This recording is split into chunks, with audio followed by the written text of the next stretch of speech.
మన కిచెన్లో కొన్ని రెసిపీస్ ఉంటాయి. వాటికి సీజన్ ఉండదు, ట్రెండ్ ఉండదు, కానీ ఎప్పుడూ ఫెయిల్ అవ్వవు. ఈ సింపుల్ కోకోనట్ చట్నీ అలాంటి రెసిపీయే. ఈరోజు లంచ్కి స్పెషల్ కర్రీ లేకపోయినా ప్రాబ్లం ఏం లేదు, ఎందుకంటే కొన్నిసార్లు సింప్లిసిటీయే biggest comfort food. Fresh coconut, కొన్ని పచ్చిమిరపకాయలు, వెల్లుల్లి, ఉప్పు, అంతే.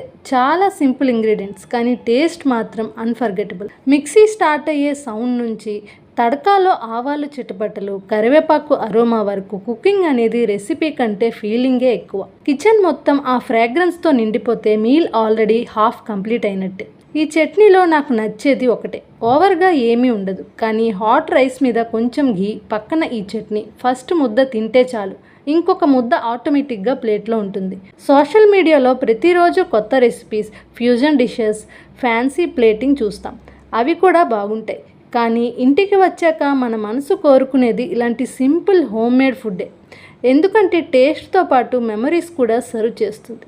అందుకే బేసిక్ రెసిపీస్ని ఎప్పుడూ తక్కువ చేయకుండా అవే మన డైలీ లైఫ్ని ఈజీగా టేస్టీగా మార్చేస్తాయి. మరి మీ ఇంట్లో కోకోనట్ చట్నీ రైస్తో ఎక్కువ తింటారా, లేదా ఇడ్లీ దోశ కాంబినేషనా? మీ ఫ్యామిలీ స్టైల్ ఏంటి? కమెంట్స్లో తప్పకుండా షేర్ చేయండి. వీడియో నచ్చితే లైక్ చేసి సబ్స్క్రైబ్ చేసుకోవచ్చు కదా. Thank you for watching.